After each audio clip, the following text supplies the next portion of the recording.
How's it going, everybody? Adrian here, and welcome back to the Weekend Variety Show for the Gaming Observer, Saturday, September the 18th. My friends, yesterday I gave you a prompt for a mailbag, but we're not going to get to that until tomorrow. That being said, if you would like to submit your answer to the prompt of, if you could have any game remastered or remade, which game would it be and why? Please be sure to submit your answers in the Discord server. You still have some time.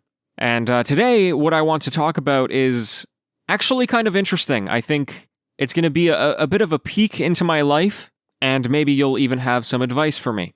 So, as you might remember, I graduated university last April/May. I was living in Toronto, and I moved out of Toronto back into my hometown. But here's the thing.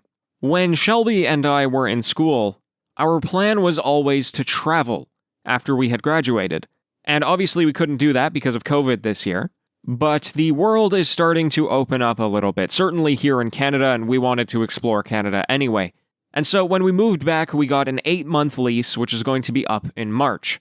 And so the current plan is to quite literally sell or donate almost all of our stuff, and then start by traveling Canada, and then hopefully from there, the world. I'm going to be able to continue working to sustain us, and we're just going to go until we want to settle down again, basically.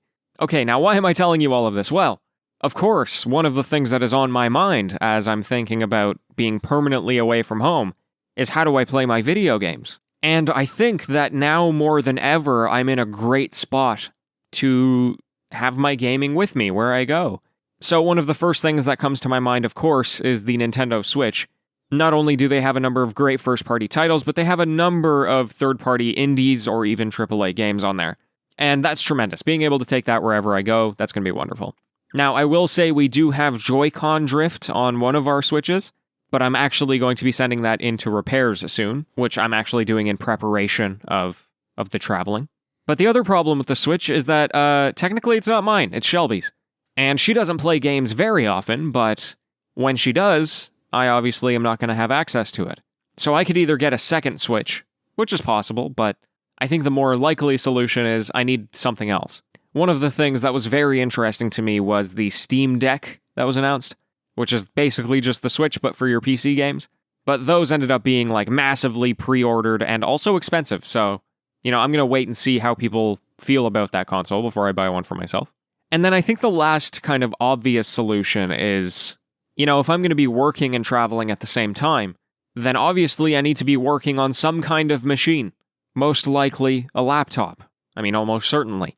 So do I buy a machine that is just good enough for my work, or do I buy a gaming laptop? And are gaming laptops really all that suitable for traveling the world? Usually they're a little clunky. I still haven't done any research on any of this. Maybe things have improved over the last 5-10 years in terms of laptops. I'm sure they have. But I have some work to do in terms of what kind of laptop am I going to buy.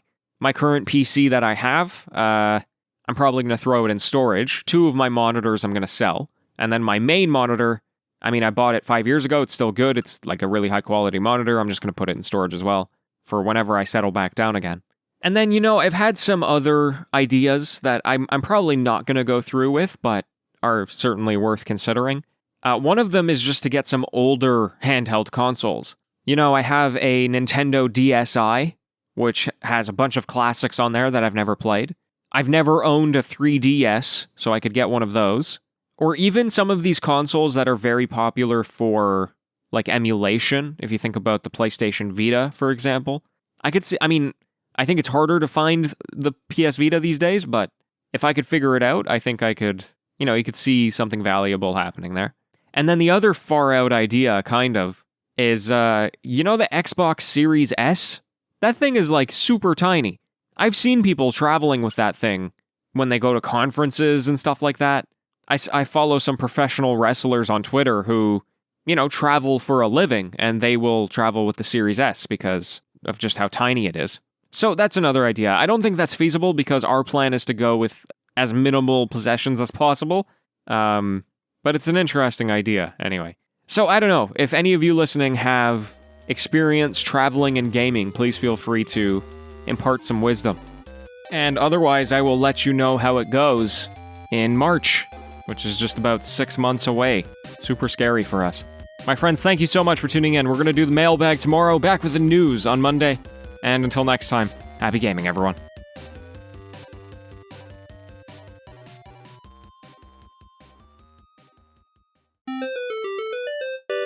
It's the TGO After Show. Hello and welcome. Hey, yeah, today's topic is very much on my mind a lot because, oh man, we got a lot to figure out. We're pretty stressed out about it, honestly, because we have a lot of stuff. You know, we've lived together for 4 years now, 5 years, and I've done my absolute best both of us have, to not own things that we don't need, get things hand-me-down, don't purchase new stuff, because we knew that we were going to travel, right? Like, we were together for a year and a half, and we're like, we're going to travel the world, right? And we're like, yeah, as soon as we're done school, we're doing it. And so we made an effort to not spend too much money on stuff that we weren't going to keep forever. And even then, we have boxes and boxes and boxes of stuff, and we have to do something with them. So that's pretty frustrating. I'm hoping to actually get to work on that kind of thing, like now, so that, you know, it's a slow process instead of having to do it all and get very stressed out. Anyway. So gaming is one of those things I'm thinking about. And it's also why I'm super happy that I now have a PlayStation to play all those exclusives on, because, again, when I go traveling, I'm not going to have that for probably many years again. Unless I end up staying in one spot for a while and I'm able to buy a PlayStation. Or, you know, if they're just like, screw it, let's put it all on PC. You know, I'm binge playing a bunch of really high quality games that came out over the last decade. And then I'm going to have to do that again, probably. But yeah, I'm playing Spider-Man right now. My God, I love this game. Absolutely love this game. It is so feel good. I can't think of any other game where I would want to boot it up and just, like, do nothing. Like, literally, this game is so fun just by swinging around, moving. Apparently, there's a fast travel system. I don't use it. I just swing to where I want to go. And maybe it's because I spent so much of my childhood just doing that as well. Like, I had beaten Spider-Man 2 on the original Xbox so many times, to the point that it was boring.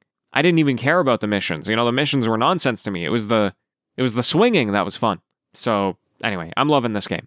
I'm not even all that far into it, honestly. I haven't unlocked even all of the little things that will pop up in the open world, because I've been spending so much time just going around and doing, like, the collectibles and the random street fights and stuff like that. And they did a tremendous job doing, like, fan service for Spider-Man fans. All the different suits that you can choose and the powers. Oh, what a game. What else is new with me? Today I started watching the Marvel films again. So I don't know if you remember, but I think it was around last year, right? Was it during COVID? I think it was. That I watched all of the Marvel Cinematic Universe for the first time. So before January 2020, let's say, the only movies in the MCU that I had seen was the first Iron Man, because I was like a kid when that came out. The Incredible Hulk with Edward Norton. I loved that movie as a kid because I love the Hulk. And then I never even saw the first Avengers movie. I just went right to Civil War when it came out in theaters. I was 18 years old, so yeah, I guess 4 years ago is what I'm trying to say. Oh my God, wait, 4 years ago? 5 years ago. I'm 23. Oh my, I cannot believe 18 was 5 years ago. Anyway, sorry, existential crisis there. I was 18 when Civil War came out, and my best friend, my roommate, he had watched all of the films, and so he also worked at a movie theater, which means he got him and a friend into any movie he wanted for free. So he took me to see Civil War, and I had no idea what was going on. Not at all. I did, like, you know how many movies came out before Civil War? All the Captain Americas, Guardians of the Galaxy, Age of Ultron, all the Iron Mans and the Thors. I liked it. I mean, it was good fun, but I hadn't seen any of it. So anyway, I binge watched the entire MCU last year, and I realized I want to watch Shang-Chi and the television series, and like Vision and Loki. I want to see those. But I don't remember anything from when I binged watched it last year. I have a horrible memory.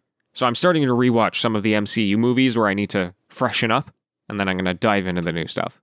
Okay, anyway, I've talked enough. Thanks, folks. Have a great day, and we'll do some mailbag tomorrow.